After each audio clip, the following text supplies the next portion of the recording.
Bismillahirrahmanirrahim. Assalamualaikum warahmatullahi wabarakatuh.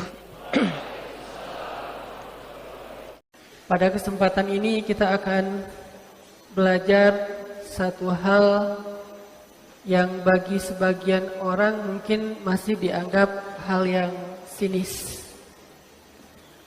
Tentang sesuatu yang buat sebagian orang dianggap gak penting. Tentang sesuatu yang buat sebagian orang yang bahkan ketika dia berhijrah, ketika dia udah mulai dekat dengan masjid, udah rajin ikut taklim, mulai lebih dekat kepada Allah, mulai menyibukkan diri dengan ibadah, menganggap hal ini sudah bukan lagi prioritas. Menganggap hal ini bukan lagi sesuatu yang pokok, bukan lagi sesuatu yang perlu diperhatikan. Nah, justru saya mencoba mengangkat tema tentang ini supaya kita bisa menyempurnakan kebaikan-kebaikan yang sedang kita coba dawamkan. Tentang apa, Ustadz? Tentang keren. Kita bahas tentang keren. Kok ini pengajian babnya keren? Itu adalah salah satu komen buat orang yang masih menganggap keren ini sesuatu yang gak penting. Keren ini sesuatu yang kayaknya gak perlu diangkat di pengajian lah. Karena udah cukup aja keren itu jadi sebuah hobi mungkin, atau tes, sekedar selera doang, atau mungkin sesuatu yang bahkan udah kita tinggalkan. Udah gak penting lah keren-kerenan, yang penting benar. Gak penting lah keren-kerenan, yang penting baik. Pada akhirnya muncul fenomena bahkan orang yang berhijrah jadi gak asik lagi. Orang yang semakin dekat sama Allah jadi kurang menarik. Orang yang rajin ngaji wajahnya sudah tidak se-charming dan cheer up seperti yang dulu. Oke, mungkin gak harus semua charming lah ya, karena itu mungkin anugerah dari Allah kan. Kayak saya gak mungkin charming karena warnanya agak bold. Tapi cheer up lah minimal. Nah, jadi kita perlu juga belajar tentang satu hal yang menurut saya tetap penting, keren ini. Kenapa? Karena di Al-Quran aja ayat tentang keren itu banyak. Dan hadis juga banyak tentang masalah keren, cuman jarang diangkat. Saya selalu senang mengangkat sesuatu yang jarang dibahas orang. Terutama yang ada hubungannya dengan daily-nya anak muda, kehidupan sehari-harinya anak muda. Perlukah kita jadi orang yang berusaha untuk memperhatikan unsur ini keren, bukan sok keren ya. Kalau sok keren kan lebay banget kan, gak penting juga kan jadi narsis gitu. Tapi perlu gak kita memperhatikan unsur ini dalam kehidupan kita, baik kehidupan pribadi, kehidupan dengan seseorang, kehidupan dengan masyarakat, bahkan dalam kehidupan kita berritual. Saya nggak mengatakan beragama, karena agama itu sangat luas. Saya nggak mau menyempitkan makna agama hanya ibadah saja.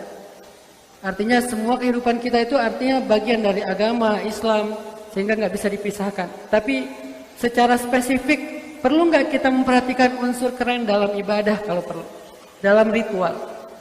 Nah, kita akan bahas tentang masalah keren. Yang mudah-mudahan setelah nanti kita bahas, kita jadi tahu ternyata keren ini sesuatu yang berharga, penting, dan kayaknya perlu kita perhatiin. Yang awalnya mungkin buat sebagian orang, apa sih pengajian sia-sia banget sih yang dibahas keren. Pengajian kayak ngabisin waktu sih, nggak nambah pahala yang dibahas tentang keren. Oke. Dan keren ini adalah terjemah versi anak muda ya. Karena kalau dalam kamus Indonesia yang resmi, nggak tahu ada nggak sih kata keren? Nggak ada ya. Itu kan kata yang baru muncul dalam bahasa slang lah ya, bahasa main lah, bahasa anak muda. Kalau kita lihat keren ini dalam terjemah yang lebih baku, keren ini kan indah. Cuman kalau saya bahas indah apa indah ya? Kesannya lukisan.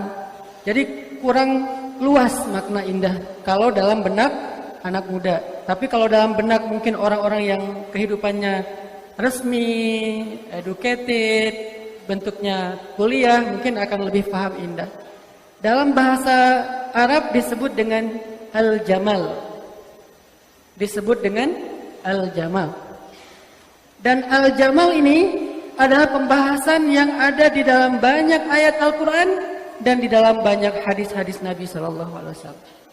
Sehingga kalau kita menjadi seorang muslim, ingin mempelajari Al-Quran, mempelajari hadis, kita tidak bisa mengabaikan unsur al-jamal.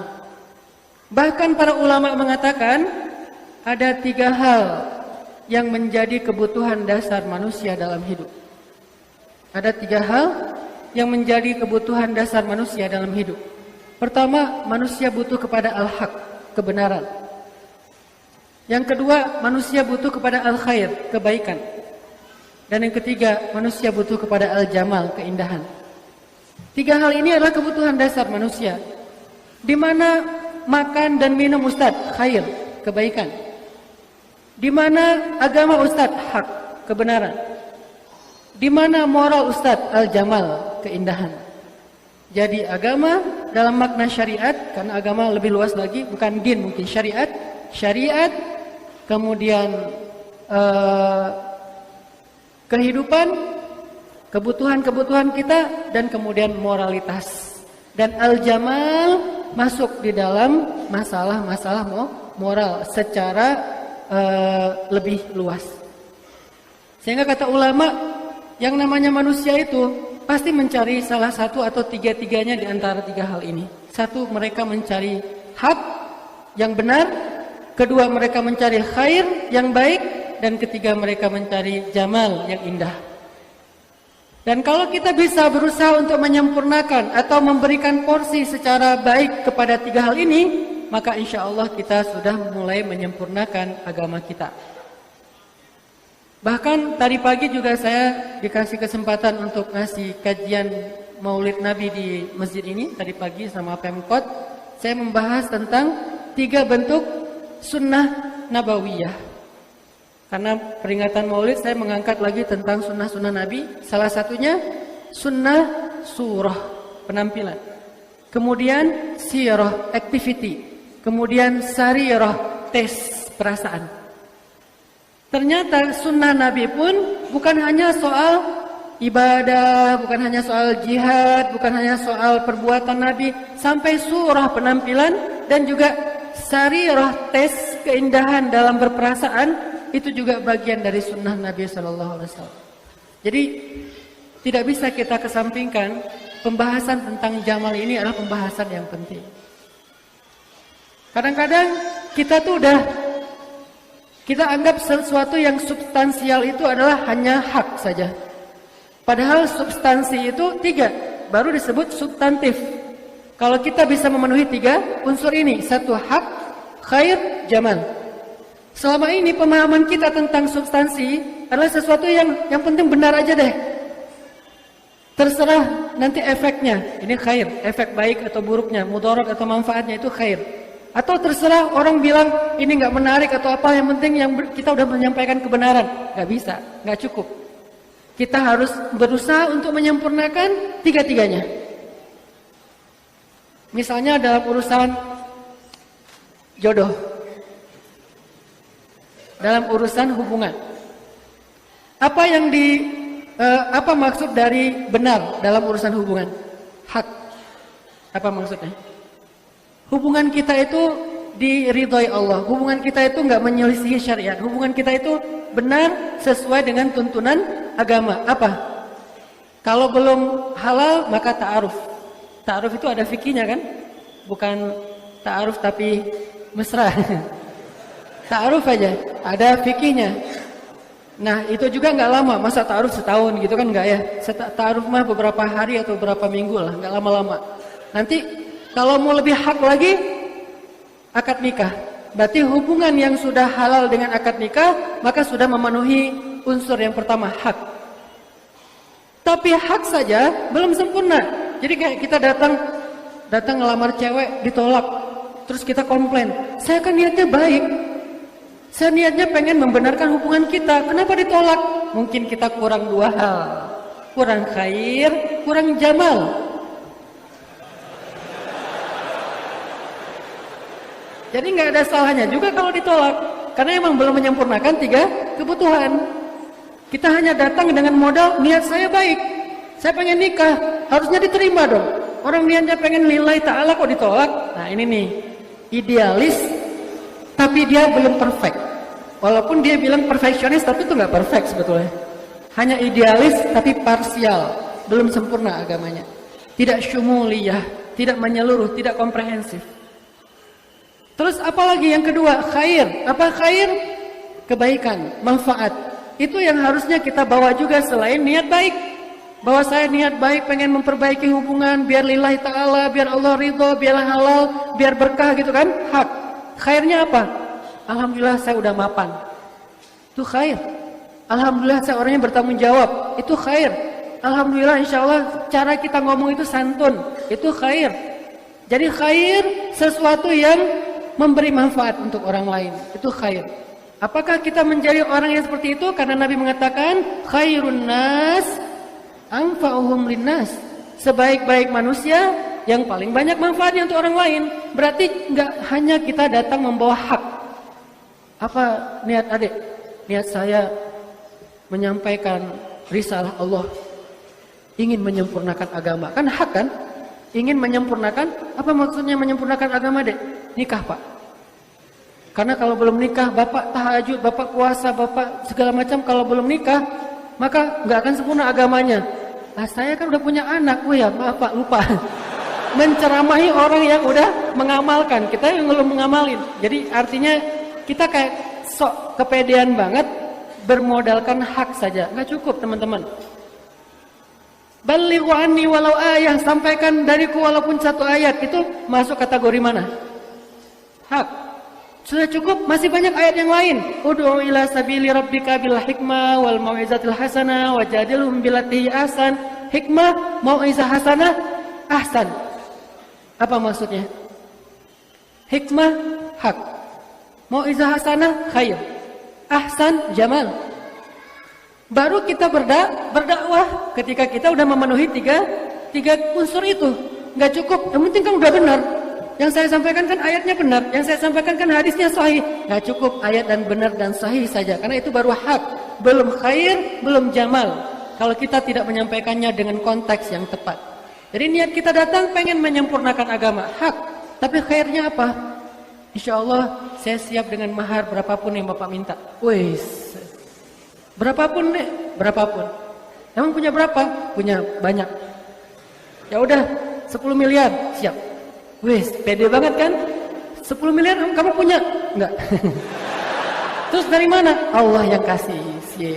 Ini namanya hak, belum khair juga. Karena baru menjanjikan kebesaran Allah, belum ada nyatanya. Maka ikhtiar, maka bekerjalah, maka jadilah orang yang rajin, maka jadilah orang yang bersungguh-sungguh sampai kita bisa mendatangkan khair. Khair dalam banyak hadis artinya al-mal. Khair dalam banyak hadis artinya albir. Khair dalam banyak hadis artinya an-nafa, manfaat. Itu khair. Sehingga kita bisa menawarkan khair kepada orang lain. Makanya ketika Khadijah ditanya oleh Rasulullah SAW, ya Khadijah, kenapa engkau mau menerima saya sebagai suami dulu? Padahal belum datang wahyu, artinya belum tahu bakal jadi nabi. Apa sih yang dilihat dari saya? Bukan kenabian pastinya kan, belum jadi nabi. Baru 15 tahun kemudian nabi dapat wahyu. Apa yang engkau lihat wahai Khadijah? 1, engkau wahai Rasulullah adalah seorang laki-laki yang baik. Khair. Engkau Rasulullah laki-laki yang baik. Apa bentuk kebaikannya? Engkau menyantuni anak yatim. Engkau memberikan makanan kepada orang miskin. Engkau mendamaikan di antara orang yang bertikai. Engkau menyambungkan di antara orang yang terputus silaturahimnya. Engkau yang menjadi juru damai di antara orang yang banyak bermasalah. Engkau adalah orang yang baik, selalu bermanfaat. Makanya Nabi kalau ngomong khairun nas anfa'uhum linnas, itu bukan cuma narasi doang yang beliau belum amalin. Semua yang diucapin Nabi itu pasti sudah diamalin. Bahkan sebagiannya sudah diamalkan sebelum beliau jadi nabi. Karena wama yantiqu anil hawa, bukan cuma omong kosong. Hawa itu omong kosong. In huwa illa wahyun yuha. Jadi khair apa yang bisa kita tawarkan? Baru yang ketiga, al-jamal. Al-jamal kita berpenampilan menarik, kita mencoba menjaga fisik kita menjaga akhlak kita menjaga cara ngomong kita menjaga ekspresi wajah kita. Minimal jamal kita tunjukkan dengan tabassum. Tidak harus modal gede. Jamal ini nggak identik dengan glamor. Jamal ini tidak identik, keren itu nggak identik dengan branded. Keren yang paling murah dan sangat berharga at-tabassum, tersenyum saja. Itu sudah keren, murah, berharga, berpahala pula.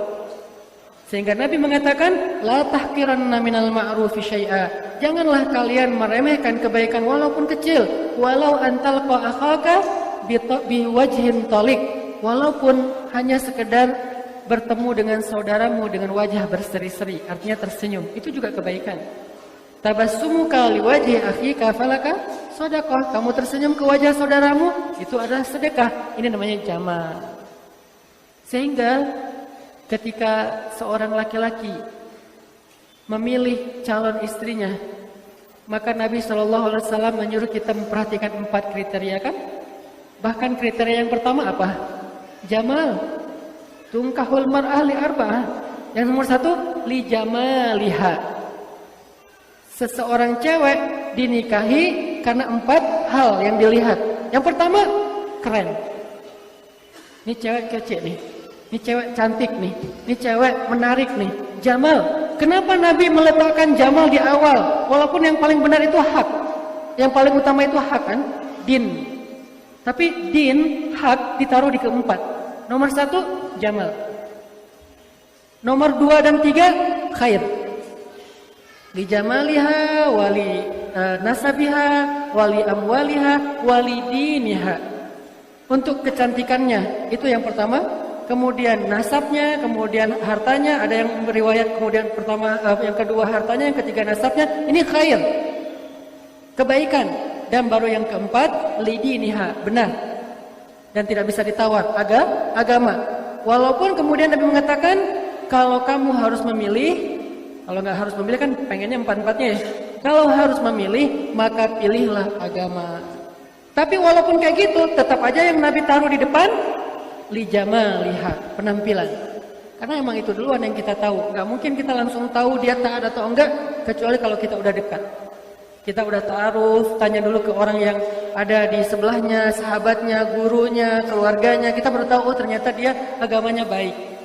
Tapi yang pertama kelihatan di Instagram jamal. Pas lihat, wah keren. Ternyata dia pakai PP-nya itu wajah artis Korea. Terus akunnya di lock.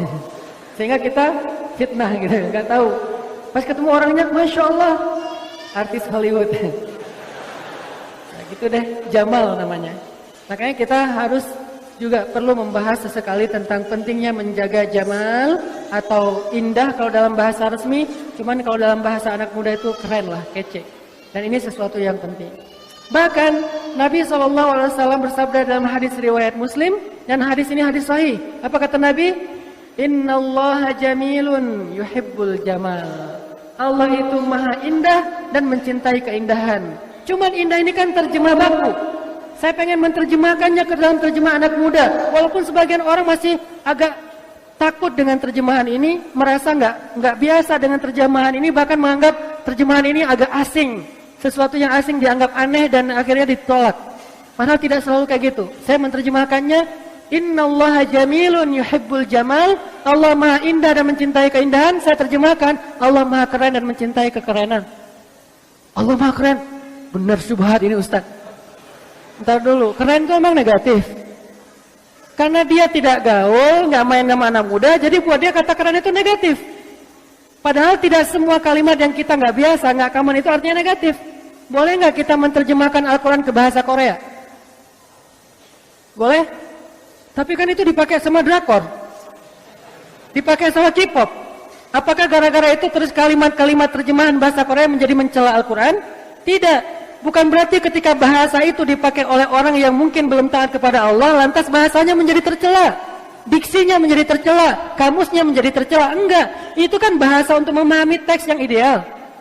Saking idealnya, kita sulit memahaminya. Kenapa? Katanya ideal tapi kok susah difahami? Karena otak kita yang nggak ideal. Pikiran kita yang belum ideal, bukan teksnya yang tidak ideal. Teksnya udah ideal, sempurna. Al-Quran sempurna. Terus ngapain lagi terjemahin Ustaz? Karena dia istimewa, karena dia sempurna. Sementara pikiran kita terbatas, kita butuh media terjemah untuk memahami teks-teks sempurna itu. Makanya muncul ayat, wa ma arsalna min rasulin illa bilisani qaumihi liyubayyina lahum. Kami tidak mengutus seorang rasul kecuali menggunakan bahasa kaumnya untuk menjelaskan kepada mereka. Dan kaum di sini bukan hanya Arab, Melayu, Jawa, Sunda, bukan hanya itu. Kaum itu juga bermakna kaum dalam makna komunitas, segmentasi. Buat saya, kaum yang saya dakwahin itu adalah youth, anak muda, sehingga butuh tarjamatus syabab, terjemahnya anak muda untuk liyubayyina lahum, menjelaskan teks-teks agama. Itu yang sedikit dilakukan. Itu yang saya pelajari di Mesir dalam sebuah gerakan ilmiah yang dilakukan ulama-ulama besar di Mesir, namanya gerakan Tajdidul Mustalahat, gerakan pembaharuan istilah. Berarti gerakan pembaharuan istilah. Maksudnya bukan mengganti teks nas agama, bukan, tapi memperbaharui terjemah dari teks agama. Toh Depak juga sering ada wacana untuk memperbaharui, revisi terjemah Al-Quran kan? Karena beberapa terjemah itu kurang tepat ternyata. Setelah dipelajari lagi, kayaknya ini udah nggak relevan nih terjemah ini. Bukan teksnya tidak ada kata tidak relevan, selalu relevan sampai akhir zaman. Tapi terjemahnya butuh revisi. Begitu juga dengan terjemah-terjemah yang lain sesuai dengan kaumnya. Sehingga innallaha jamilun yuhibbul jamal, Allah Maha Indah mencintai keindahan, itu orang semua terima. Ya, Allah Maha Indah. Tapi begitu saya terjemah, Allah Maha Keren, Allah kok keren? Emangnya Allah pakai baju apa gitu, terus Allah pakai apa misalnya topi apa, pakai hoodie biar keren nih misalnya? Ya enggak gitu, karena yang dimaksud dengan jamal, indah, tidak selalu bentuknya hissiyan, tidak selalu bentuknya fisik. Karena ada hissiyan, ada ma'nawiyan, ada keren yang bentuknya fisik, ada keren yang bentuknya makna atau kiasan. Dan itu dipelajari dalam ilmu tafsir. Sehingga ketika kita bilang istilah keren, kita bukan hanya bilang bahwa dia badannya bagus, wajahnya cantik, wajahnya rupawan. Bukan hanya itu sisi keren. Karena akhlak juga jadi disebut keren. Kerennya orangnya baik, kerennya orangnya santun, kerennya orangnya sukses, kerennya orangnya misalnya brilian, pintar, keren. Akhlaknya baik, keren. Penampilannya menarik, keren. Jadi keren, indah, jamal, sangat luas. Sehingga nggak mungkin kita mengatakan bahwa kalau Allah keren, berarti kita menyerupai Allah dengan makhluk. Enggak. Kalau begitu untuk apa kalimat jamal? Bukankah itu seolah-olah menyerupai Allah dengan makhluk? Tidak. Bahkan Allah punya sifat jamal, punya sifat kamal. Jamal, kamal.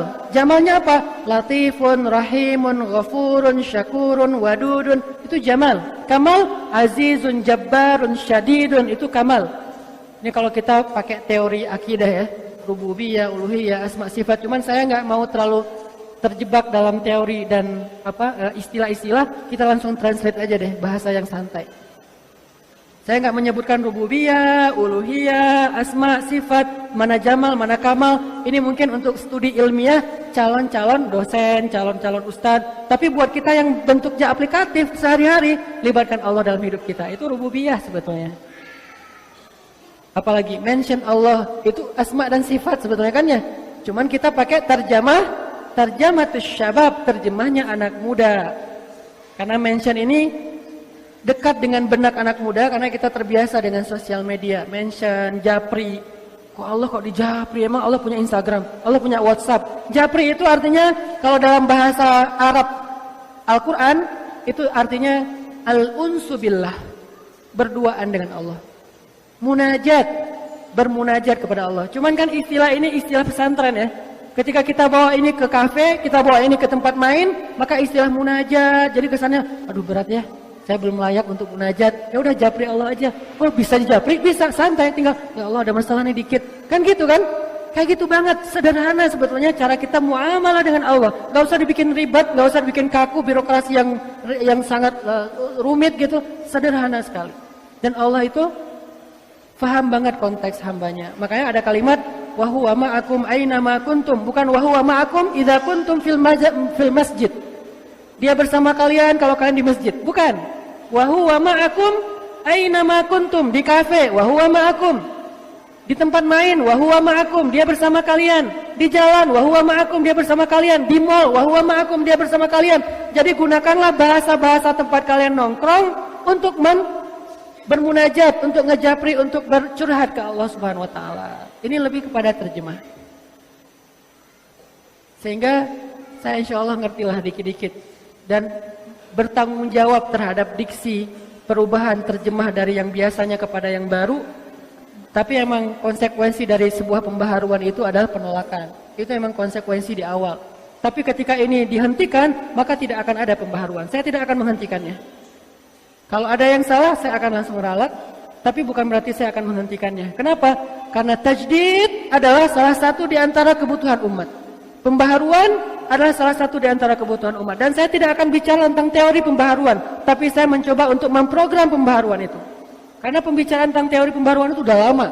Dari tahun 70-an kita sudah bicara teori pembaharuan, tokoh-tokoh pembaharuan, hadis-hadis pembaharuan. Saya akan datang kepada umatku setiap 100 tahun seorang mujaddid.